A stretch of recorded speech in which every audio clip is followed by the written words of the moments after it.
तो good morning दोस्तों, आप सभी का हमारे यूट्यूब चैनल मंजू क्लासेस में आपका स्वागत है।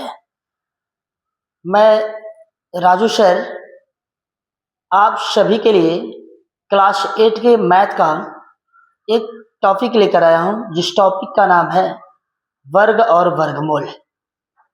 तो देख सकते हैं कि वर्ग क्या होते हैं। इसके बारे में मैंने पहले से ही बता दिया था कि वर्ग क्या होते हैं। वर्ग, इसे अंग्रेजी में हम कहते हैं स्क्वायर। स्क्वायर स्क्वायर मतलब होता है वर्ग। यानी कोई भी आपसे पूछ दे कि वर्ग क्या होते हैं, आपको याद रखने की जरूरत है कि किसी संख्या को उसी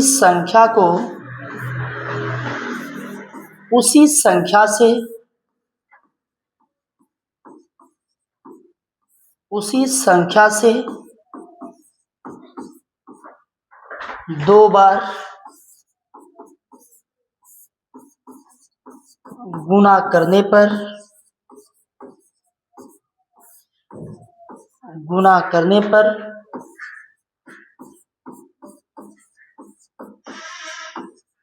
जो गुणनफल प्राप्त होता है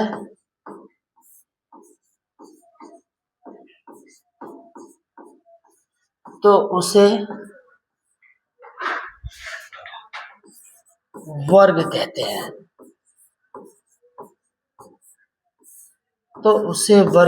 हैं। यानी किसी भी संख्या को उसी संख्या से दो बार गुणा करने पर जो गुणनफल प्राप्त होता है उसी को हम वर्ग कहते हैं। जैसे समझ सकते हैं,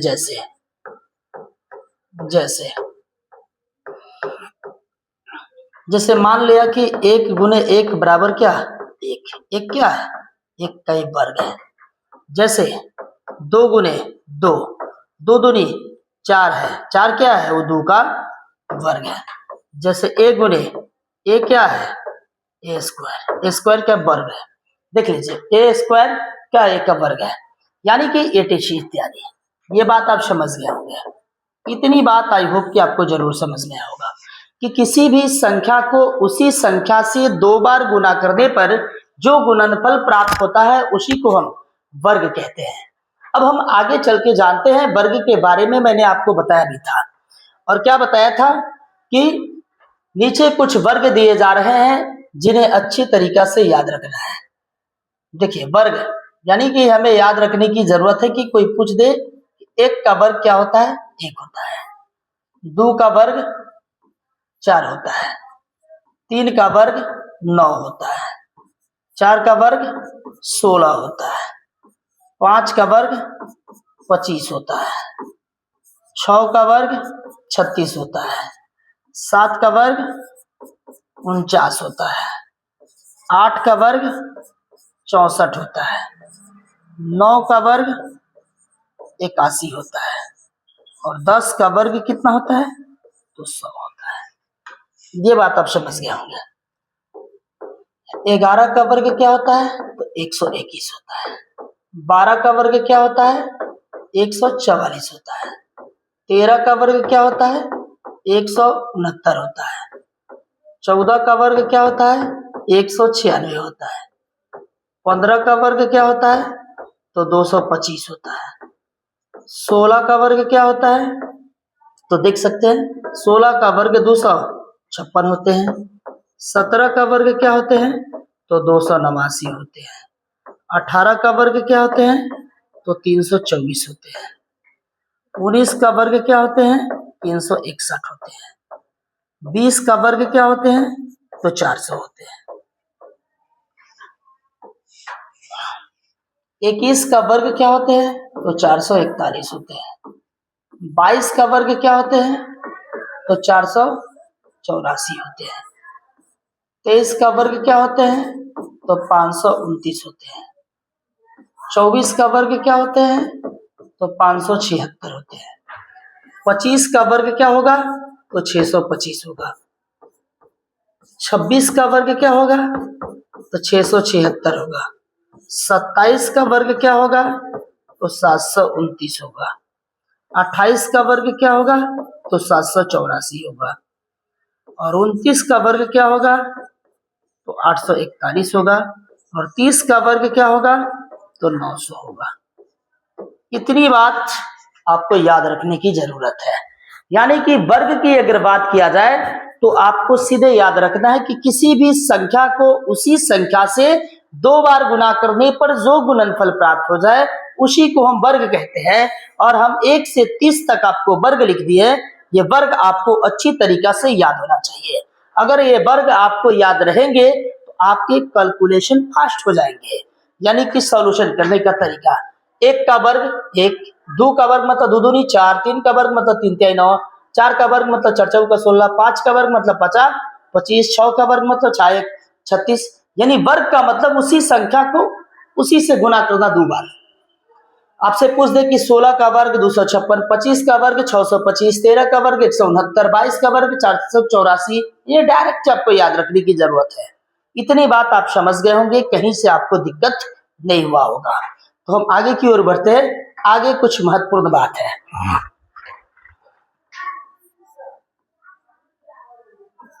नीचे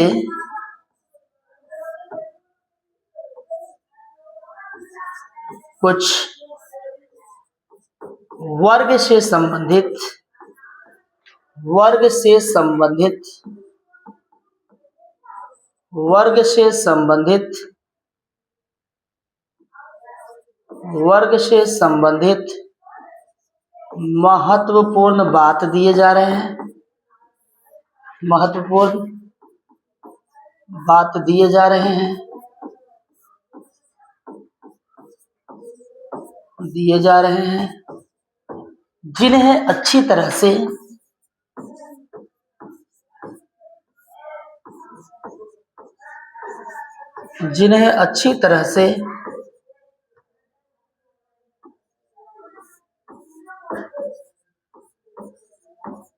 याद कर लिया। मैं एक बार देख लेता हूं कि दिख रहा है या नहीं दिख रहा है जो मैंने ऊपर लिखा है।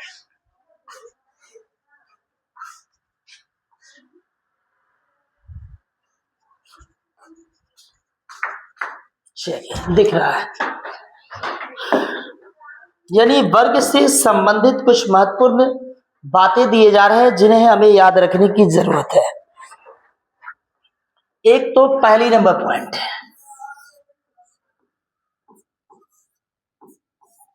किसी भी वर्ग संख्या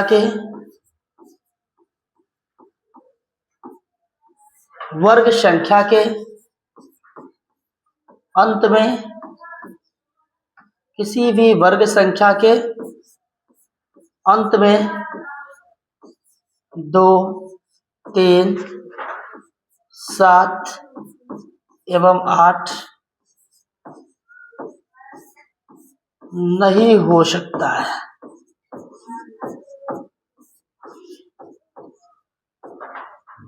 यानी कोई भी वर्ग संख्या के अंत में आप 2, 3, 7, 8 नहीं देख सकते हैं। जिसके भी अंत में 2, 3, 7, 8 अगर रहेगा वो कभी भी वर्ग नहीं हो सकता है। ये बात आपको याद रखना है। दूसरी नंबर पॉइंट, सम संख्या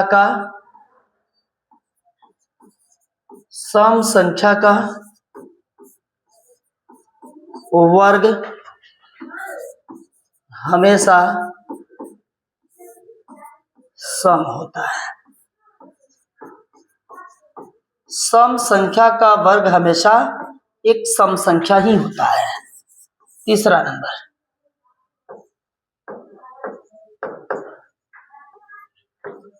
विषम संख्या का वर्ग हमेशा एक विषम होता है, विषम संख्या होता है, विषम संख्या होता है।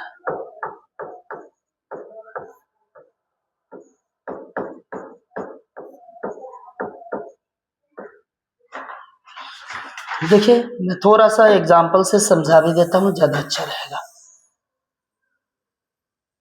दोनों को मैं समझा देता हूँ।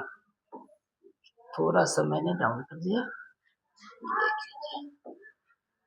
सम संख्या का वर्ग हमेशा हमेशा हमेशा एक सम संख्या होता है।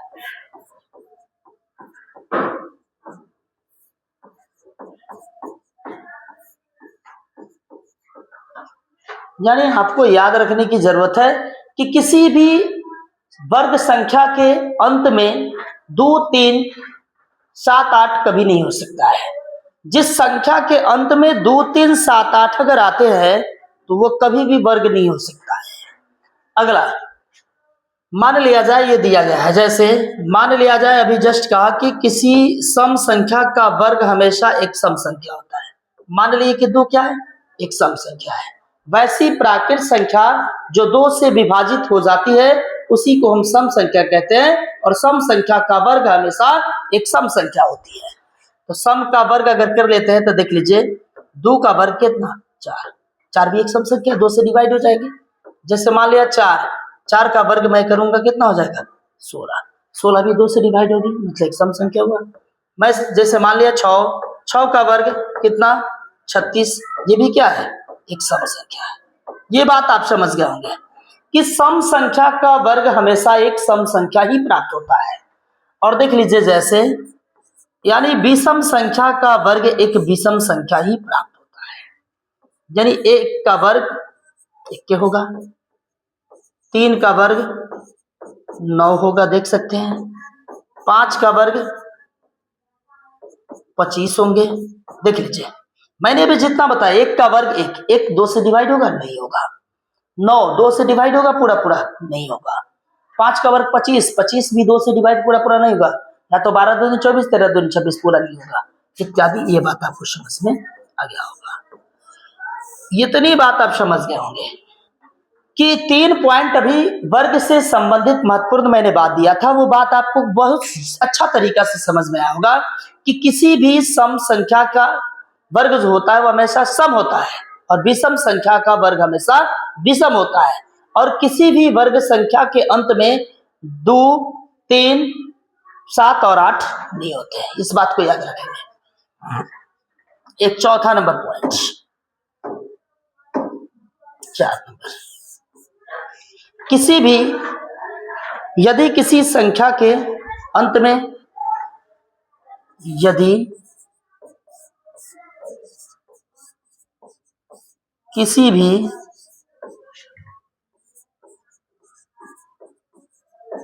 संख्या के अंत में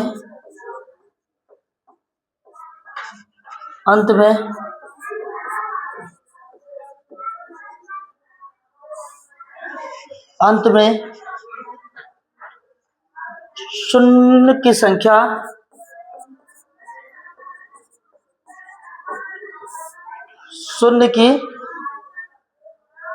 यदि किसी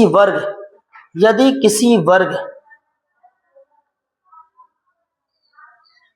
एक मिनट सॉरी, यदि किसी वर्ग संख्या के अंत में शून्यों की संख्या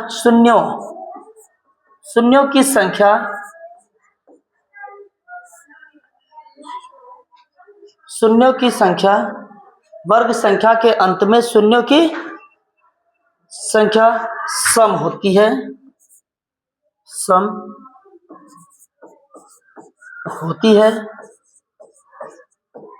तो वह पूर्ण वर्ग संख्या होती है।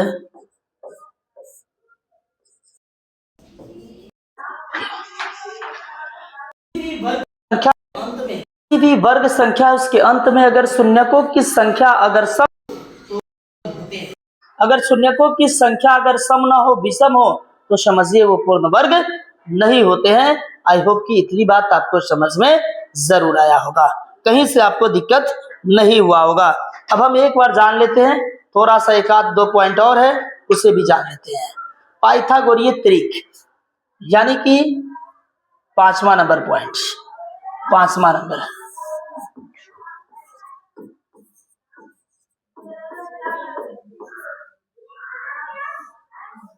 पाइथागोरीय त्रिक में हमें याद रखना है कि यदि कोई तीन संख्या है, यदि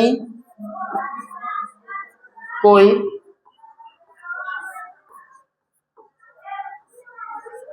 तीन संख्याएं ए, बी तथा सी, ए बी सी इस प्रकार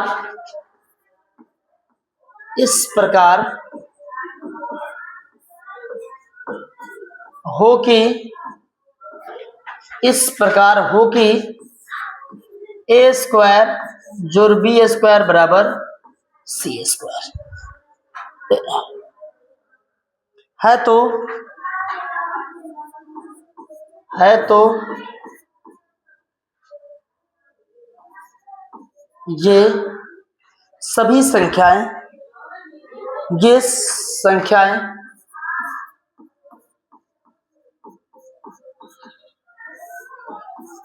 पाइथागोरीय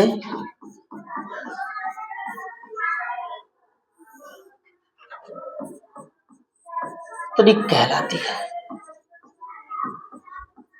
पाइथागोरीय त्रिक कहलाती है। इस बात को हमेशा याद रखेंगे और नोट में ये भी बात हमें याद रखने की जरूरत है। क्या याद रखना है हमें कि यदि 2n कोई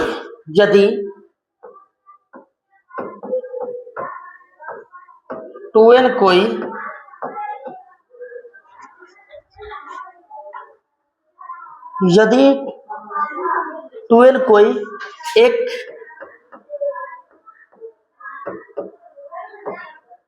प्राकृत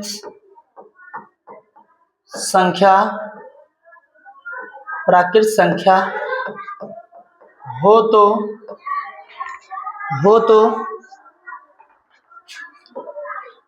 2n n स्क्वायर माइनस 1 एवं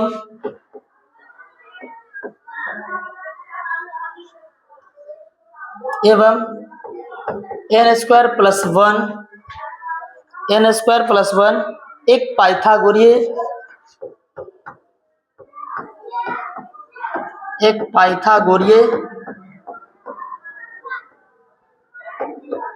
त्रिक होते हैं, चाहे पाइथागोरीय त्रिक होंगे।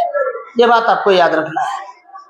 यदि कोई तीन संख्याएं ए बी सी इस प्रकार हो कि A square plus B square plus C square, A square plus B square बराबर सी स्क्वायर है, तो ये संख्याएं जो तीनों की तीनों होगी वो पाइथागोरीय त्रिक होगी। लेकिन यदि 2n कोई प्राकृत संख्या अगर दिया हो तो 2n n स्क्वायर माइनस 1 एवं n स्क्वायर प्लस 1 क्या होंगे? पाइथागोरीय त्रिक होंगे। देखिए फॉर एग्जाम्पल हम समझ सकते हैं, जो तीन संख्याएं जो होगी ना वो किस तरह से होंगे। मान लिया जाए सपोज दैट मैंने n बराबर क्या ले लिया, एक लेंगे, एक नहीं चलिए एक नहीं, हम दो से शुरू करते हैं। तो देख लीजिए, मान लिया जाए कि ये दो n बराबर क्या दिया है,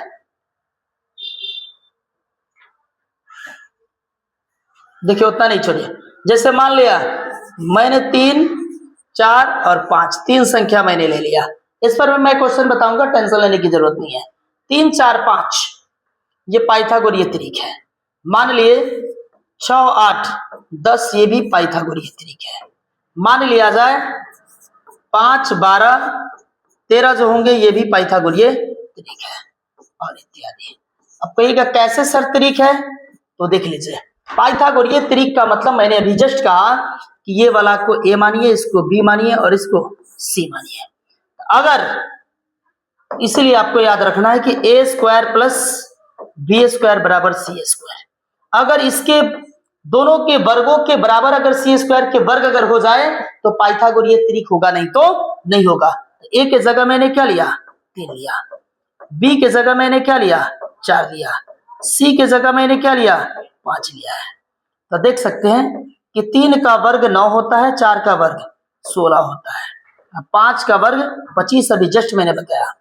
तो 16 9 25 बराबर क्या, 25। यानी कि दोनों जब बराबर आ जाए तो समझिए ये पाइथागोरीय त्रिक है, नहीं तो नहीं है। मतलब 3 4 5 क्या है, एक पाइथागोरीय त्रिक है। इस बात को आप समझ गए होंगे कि ये पाइथागोरीय त्रिक है। यानी इस तरह से सबके सब त्रिक हो सकते हैं। देख लीजिए जांच कर, मान लिया जाए कि इसी फार्मूला पर हम कहते हैं, इसीलिए 6 का स्क्वायर जोड़ 8 का स्क्वायर बराबर कितना, 10 का स्क्वायर। यानी 6 का जो होता है वो 36 होता है, और 8 का जो होता है 64 होता है, और 10 का वर्ग 100 होता है। 36 64 100 होते हैं और बराबर कितना, 100। यानी कि ये भी पाइथागोरीय त्रिक है। अब देख लीजिए, ये दिया था 5 12 और 13 वाला, एक बार जांच लेते हैं। तो देख लीजिए 5 का वर्ग, इसीलिए 5 का वर्ग प्लस 12 का वर्ग बराबर 13 का वर्ग। अभी हम लोग जस्ट पढ़े हैं कि 5 का वर्ग 25 होता है, 12 का वर्ग नहीं आता है तो 12 में 12 से गुना करेंगे। देख लीजिए 12 का वर्ग 144, 13 का 169 होते हैं। 12 का वर्ग 144, 13 का वर्ग 169 होते हैं। इस पूरे को जोड़ेंगे तो 169 बराबर 169। यानी कि जिसको भी हम लोग एक बार क्या कर ले, शेष दोनों छोटी भुजाओं का वर्ग बड़ी संख्या के वर्ग के अगर बराबर हो जाए तो समझ लीजिए वो पाइथागोरीय त्रिक होगा। अगर नहीं रहा तो पाइथागोरीय त्रिक नहीं होगा। आई होप कि इतनी बात आपको बेहतर तरीका से समझ में आया होगा, कहीं से आपको दिक्कत नहीं हुआ होगा। तो हम अगले वीडियो के साथ मिलते हैं कल। धन्यवाद।